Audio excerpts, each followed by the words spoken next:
Professeur Kurt Hostetman, bonjour. Bonjour. Merci d'avoir accepté cette interview aujourd'hui à l'Université de Genève.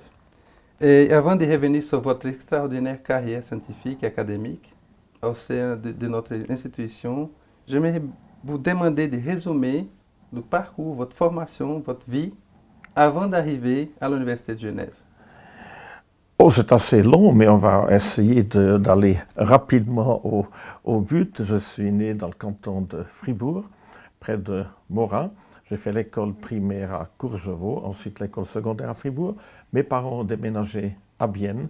De ce fait, j'ai fait le gymnase français à Bienne. Et l'université francophone la plus proche était Neuchâtel, où j'ai fait des études de chimie, y compris le doctorat. Puis après le doctorat, il y a une période qui a été évidemment importante.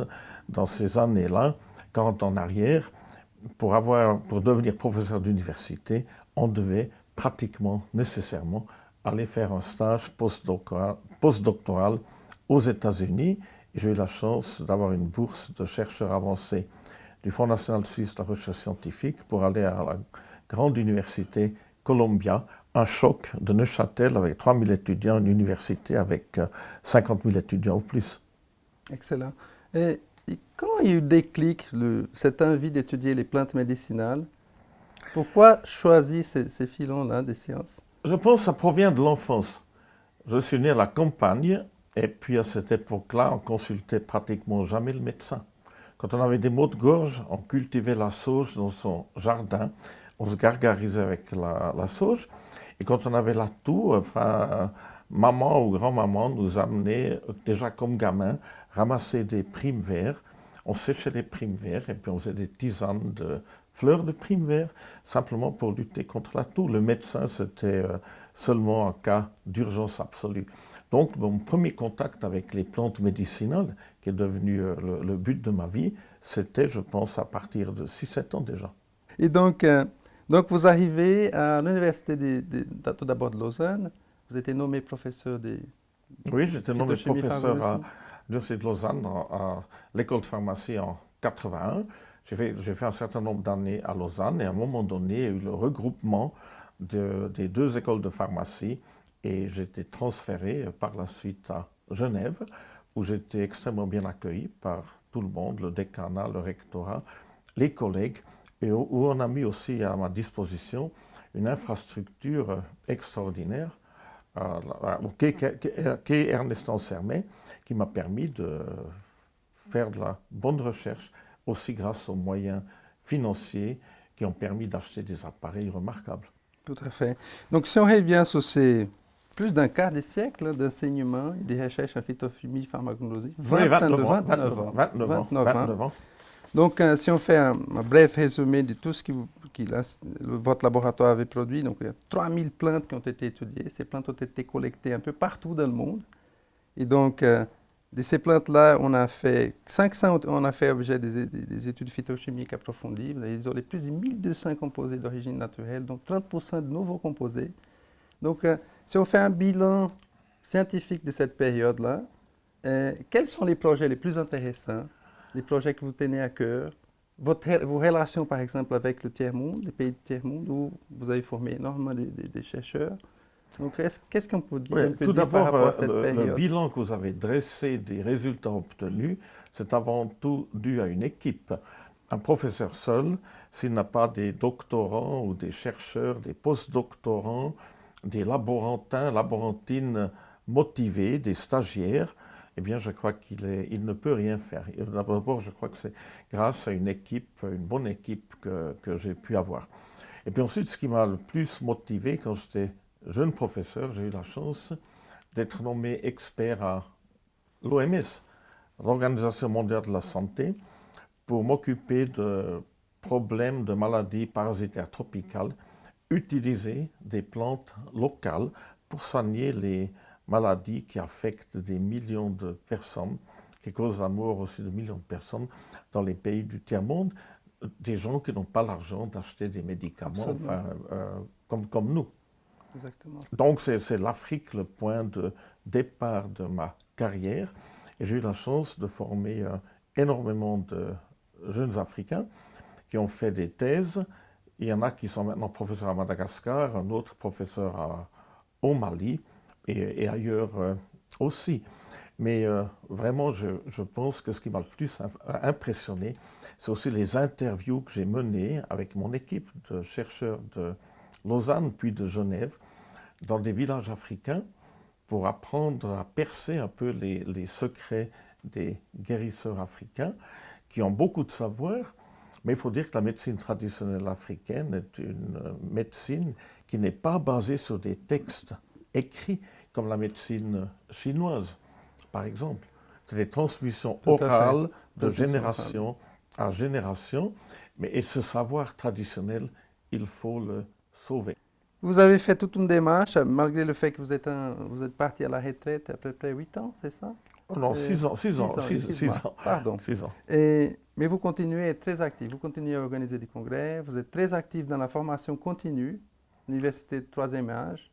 Oui. Pouvez-vous nous commenter un tout petit peu ces activités? Tout d'abord, la formation continue dans le domaine de la pharmacie est absolument essentielle. Je parle toujours des médicaments à base de plantes parce qu'à tout à coup, on trouve que le médicament commercialisé depuis 20 ans a des effets secondaires indésirables qu'on ne connaissait pas ou qu'il a des interactions médicamenteuses. Alors, il est retiré du marché, il y a des nouveaux qui arrivent, donc il faut sans arrêt que le pharmacien soit... je dirais un peu, c'est comme un service après-vente. On achète une voiture, on forme un pharmacien. Un service après-vente, il faut... mise à jour de ses connaissances. Mise à jour des connaissances. Ça, c'est fondamental. Je m'occupe de faire de la formation continue aux médecins, mais surtout aux pharmaciens. Et puis, une autre chose que j'aimerais encore mentionner, il est très utile pour le grand public aussi de connaître les plantes. Parce que beaucoup d'articles incitent les gens à ramasser eux-mêmes les plantes. Vous ramassez les plantes vous-même, et puis il y a des confusions. On a chaque année des gens qui meurent parce qu'ils vont confondre, on leur dit faites des recettes avec l'ail des ours, et puis il y a des gens qui vont faire des salades avec le colchique d'automne, qui est mortel. Ils sont très proches, hein, botaniquement, c'est la même famille botanique, ils sont très très proches, et même des gens qui font des salades avec des feuilles de muguet. Le muguet est tout aussi toxique que la digitale. Donc il y a là un immense travail d'information qu'il faut faire. Et c'est la raison pour laquelle j'ai créé un jardin de plantes médicinales. Je pense qu'il est assez unique en Suisse. Je n'ai pas trop de mérite, parce que c'est la commune de Lézin qui m'a mis à disposition, qui m'a demandé de faire quelque chose, parce que Lézin était connu autrefois à cause des sanatoriums. Pour le traitement de la tuberculose. Pour le traitement de la tuberculose, mais depuis que les antibiotiques sont arrivés, plus personne ne croit au soleil d'altitude pour soigner les tuberculeux. Alors on a fait, à la demande de la commune de Lézin, j'ai créé une fondation qui s'appelle Fondation Jean Siamat. Et là, on a un jardin didactique que beaucoup de gens visitent. Et je profite d'en parler, parce qu'on a encore besoin de plus de visiteurs. Et dans ce jardin, on a à peu près 3000 plantes qui ont été plantées selon leurs indications thérapeutiques. Les plantes pour la prostate, vous en parlez pour la prostate. C'est assez unique, hein, cette classification, cette manière de montrer les plantes médicinales dans un jardin. Fait comme ça, oui. Les plantes contre la douleur, les plantes pour la femme, les plantes contre le cancer, il y en a quand même, enfin, mais pas sous forme de tisane. Les plantes à usage externe uniquement, et puis surtout, enfin, des secteurs importants que nous avons mis, les plantes toxiques et aussi les plantes qu'il ne faut pas confondre, où on a mis l'espèce recherchée avec l'espèce qui crée confusion, toujours plantées l'une à côté de l'autre. Et donc, comment vous voyez alors la recherche en produits naturels? Parce que d'un côté, les industries, vous avez très bien dit, pour ceux qui aiment travailler avec les plantes, il faut avoir du courage parce qu'il y a des hauts et des bas. Il y a des moments que l'industrie pharmaceutique et des fonds qui nous financent croient à ça. Il y a certains moments où il y a des creux. Il y a des moments que les gens vont partir vers la chimie classique, synthèse, ou la biotechnologie. Donc, comment vous voyez le futur de notre domaine? Disons que chaque fois qu'il y a un couac dans l'industrie, ça nous fait du bien. Ça nous fait du bien dans la recherche. Par exemple, en France, dernièrement, il y a eu le scandale d'un médicament. le Mediator, enfin toute la presse en a parlé, donc on peut le citer ici. Et le scandale du Mediator, il y a 30-40 ans, on a eu le scandale beaucoup de la thalidomide. Et puis moi, j'ai très bien remarqué, quand il y a eu le scandale de la thalidomide, tout à coup, il y a eu de la peur du public. Et je crois qu'il y a la pression du public. Le public, à un moment donné, il a peur des médicaments synthétiques et puis il préfère avoir des médicaments, la médecine douce, la médecine par les plantes avec les avantages ou les inconvénients qu'elle peut avoir. Donc, chaque fois qu'il y a un scandale avec un médicament de synthèse, il y a un retour vers la médecine folklorique, la médecine traditionnelle, qui devient évidemment, après les études, ça devient la phytochimie, une phytothérapie, scientifique. Ok, merci beaucoup. Merci.